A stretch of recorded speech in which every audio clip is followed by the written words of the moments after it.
നമസ്കാരം. മലയാളി വാർത്തയിലേക്ക് സ്വാഗതം.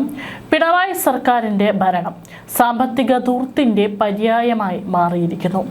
സംസ്ഥാനം കടുത്ത സാമ്പത്തിക പ്രതിസന്ധിയിലൂടെ കടന്നു പോകുമ്പോഴും ഖജനാവ് കാലിയായിരിക്കുമ്പോഴും സെക്രട്ടേറിയറ്റിൽ ചീഫ് സെക്രട്ടറി എ ജയതിലകിൻ്റെയും സംഘത്തിൻ്റെയും വെറും 3 മാസത്തെ ചായകുടിക്ക് മാത്രമായി സർക്കാർ ചിലവഴിച്ച തുക കേട്ടുകഴിഞ്ഞാൽ ആരും ഞെട്ടിപ്പോകും. 6 ലക്ഷത്തിലധികം രൂപയാണെന്ന കണക്കുകളാണ് ഇപ്പോൾ പുറത്തു വന്നിരിക്കുന്നത്. വെറും ചായകുടിക്ക് മാത്രം 6 ലക്ഷം. സെക്രട്ടേറിയറ്റിനുള്ളിലെ ഇന്ത്യൻ കോഫി ഹൗസിൽ നിന്നാണ് ചീഫ് സെക്രട്ടറിയുടെ ഓഫീസിലേക്കും മറ്റ് IAS ഉദ്യോഗസ്ഥർക്കും ചായയും ലഘുഭക്ഷണവും എത്തിച്ചിരുന്നത്. 2025 ഒക്ടോബർ മുതൽ ഡിസംബർ വരെയുള്ള വെറും 92 ദിവസങ്ങൾക്കിടെ ഇതിന് ചിലവാക്കിയത് 6,05,434. വെറും മാസങ്ങൾ മാത്രമുള്ള കണക്കാണിത്.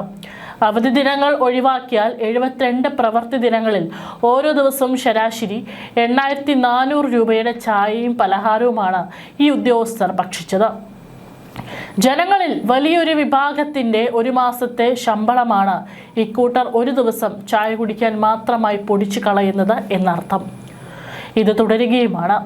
ഫണ്ടിൻ്റെ ലഭ്യത കുറവ് കാരണം കുടിശ്ശികയായി കിടന്ന തുക സർക്കാർ പ്രത്യേക ഉത്തരവിലൂടെ അനുവദിച്ചപ്പോഴാണ് ധൂർത്തിൻ്റെ വിവരം പുറത്തറിഞ്ഞ് ജനം ഞെട്ടിയത്. കടുത്ത സാമ്പത്തിക അച്ചടക്കം പാലിക്കണമെന്ന് സാധാരണക്കാരെ ഉപദേശിക്കുന്ന ഉന്നത ഉദ്യോഗസ്ഥർ തന്നെയാണ് ഇത്തരത്തിൽ ഖജനാവ് മുടിപ്പിക്കുന്നത്. 1ാം പിണറായി സർക്കാരിൻ്റെ കാലം മുതൽ തുടങ്ങിയതാണ് ഈ ധനധൂർത്ത്. ഒരു മന്ത്രി ആയുർവേദ വിധി പ്രകാരമുള്ള ഒഴിച്ചിലിനും പിഴിച്ചിലിനും തോർത്തു വാങ്ങാൻ ലക്ഷങ്ങൾ ചിലവഴിച്ചത് വലിയ വിമർശനത്തിനും ഇടയാക്കിയിരുന്നു. എന്നാൽ ജനവിരുദ്ധമായ ഈ രീതികൾ ഉപേക്ഷിക്കാൻ 1ാം പിണറായി സർക്കാരും 2ാം പിണറായി സർക്കാരും തയ്യാറായില്ല. ധനധൂർത്തിൻ്റെ അധികാര തുടർച്ചയാണ് യഥാർത്ഥത്തിൽ സംഭവിച്ചത്. മുഖ്യമന്ത്രി പിണറായി വിജയൻ തന്നെ ഇതിന് മാതൃകയാവുകയും ചെയ്തു. യാത്രയ്ക്ക് ഹെലികോപ്റ്റർ വാടകയ്ക്കെടുത്ത സംസ്ഥാനത്തെ ആദ്യ മുഖ്യമന്ത്രിയാണ് പിണറായി വിജയൻ. ഇതിന് ചിലവായത് 35 കോടി രൂപയാണ്. ഹെലികോപ്റ്ററിലെ യാത്രാ വിവരങ്ങളെക്കുറിച്ച് നിയമസഭയിൽ ചോദ്യമുയർന്നപ്പോൾ അതിനുത്തരം നൽകിയാൽ തൻ്റെ സുരക്ഷയെ ബാധിക്കുമെന്നാണ് മുഖ്യമന്ത്രി മറുപടി പറഞ്ഞത്. ഇക്കാര്യത്തിൽ എന്തിനാണ് തിരഞ്ഞെടുക്കപ്പെട്ട ഒരു ഭരണാധികാരി ദുരൂഹത നിലനിർത്തുന്നതെന്ന സംശയമാണ് ജനങ്ങളിൽ അന്നുയർന്നത്. വികസനത്തിൻ്റെ പേരിൽ ലക്ഷക്കണക്കിന് രൂപയാണ് 1ഉം 2ഉം പിണറായി സർക്കാരുകൾ പാഴാക്കിയത്. ലോക കേരള സഭ പോലുള്ള മാമാങ്കം നടത്തിയതല്ലാതെ അതിൻ്റെ പേരിൽ എടുത്ത പറയത്തക്ക നിക്ഷേപമോ വികസനമോ വന്നില്ല. പ്രചാരണം നടത്തി ജനങ്ങളെ കബളിപ്പിക്കാൻ ഇങ്ങനെ ചില പരിപാടികൾ നടത്തുക എന്നത് പിണറായി സർക്കാരിൻ്റെ പൊതുരീതിയാണ്. മുഖ്യമന്ത്രിയും പരിവാരങ്ങളും കൊട്ടിഘോഷിച്ചു നടത്തിയ ജനസമ്പർക്ക യാത്രകൾ ജനവിരുദ്ധതയുടെയും ധനധൂർത്തിൻ്റെയും ഘോഷയാത്രകളായിരുന്നു. ദാദാ ഫാൽക്കെ പുരസ്കാരം ലഭിച്ച നടൻ മോഹൻലാലിനെ ആദരിക്കാൻ എന്ന പേരിലും നികുതി പണത്തിൽ നിന്ന് കോടികൾ ചെലവഴിക്കുകയുണ്ടായി. കേരളം രൂപീകൃതമായതിൻ്റെ 75ാം വാർഷികം ആഘോഷിക്കുന്നതിന് മുന്നോടിയായി vision 2031 international conference for development and democracy എന്ന പരിപാടിക്ക് വേണ്ടി സർക്കാർ അനുവദിച്ചിരിക്കുന്നത് 3.5 കോടിയോളം രൂപയാണ്. ഇവയൊക്കെ ധനധൂർത്ത് മാത്രമല്ല, പാർട്ടിക്കാരിലേക്ക് പണം എത്തിക്കാനുള്ള തട്ടിപ്പുമാണ്. കേരളത്തിൻ്റെ പൊതുകടം 6 ലക്ഷം കോടി രൂപയിൽ എത്തിയിരിക്കുകയാണ്. ഇത്തരമൊരു കടബാധ്യതയിലേക്ക് സംസ്ഥാനത്തെ എത്തിച്ചതിൽ പിണറായി സർക്കാരുകളുടെ ചെറുതും വലുതുമായ ധൂർത്തുകൾക്ക് വലിയ പങ്കുണ്ട്. ഇതിനെക്കുറിച്ച് ആരും ചോദ്യം ചെയ്യാൻ പാടില്ല എന്നതാണ് CPMൻ്റെയും പിണറായി സർക്കാരിൻ്റെയും കൽപ്പന. ജനങ്ങളുടെ സാമാന്യ ബോധത്തെ പരിഹസിക്കുന്ന മറുപടികളാകും ഇതിന് ലഭിക്കുക. ജനസമ്പർക്ക പരിപാടിക്ക് വേണ്ടി വാങ്ങിയ ബസ് മ്യൂസിയത്തിൽ പ്രദർശിപ്പിച്ചാൽ അതുവഴി കോടികൾ ലഭിക്കുമെന്നും മറ്റുള്ള വാചകമടികൾ ജനങ്ങൾ മറന്നിട്ടില്ല. നികുതി പണം കൊള്ള ചെയ്തതിൻ്റെ വിവരങ്ങൾ പുറത്തു വരാതിരിക്കാൻ വേണ്ടി കൂടിയാണ് പിണറായി സർക്കാർ അധികാര തുടർച്ചയ്ക്ക് ശ്രമിക്കുന്നത്. സംസ്ഥാനം കടുത്ത സാമ്പത്തിക ഞെരുക്കത്തിലൂടെ കടന്നു പോകുമ്പോഴും സർക്കാർ ധൂർത്ത് തുടരുന്നതായി പലപ്പോഴും ആരോപണം ഉയർന്നിട്ടുണ്ട്. മുഖ്യമന്ത്രി പിണറായി വിജയൻ നേരിട്ട് മേൽനോട്ടം വഹിക്കുന്ന മിഷൻ 2031 എന്ന പരിപാടിക്കായി 3,30 ലക്ഷം രൂപയാണ് സർക്കാർ പുതുതായി അനുവദിച്ചിരിക്കുന്നത്. ട്രഷറി നിയന്ത്രണങ്ങളും ചെലവ് ചുരുക്കൽ നിർദ്ദേശങ്ങളും നിലനിൽക്കെ ഇത്രയും വലിയ തുക ഒരു പരിപാടിക്കായി മാറ്റിവെച്ചത് രാഷ്ട്രീയ വൃത്തങ്ങളിൽ വലിയ ചർച്ചയായിട്ടുണ്ട്.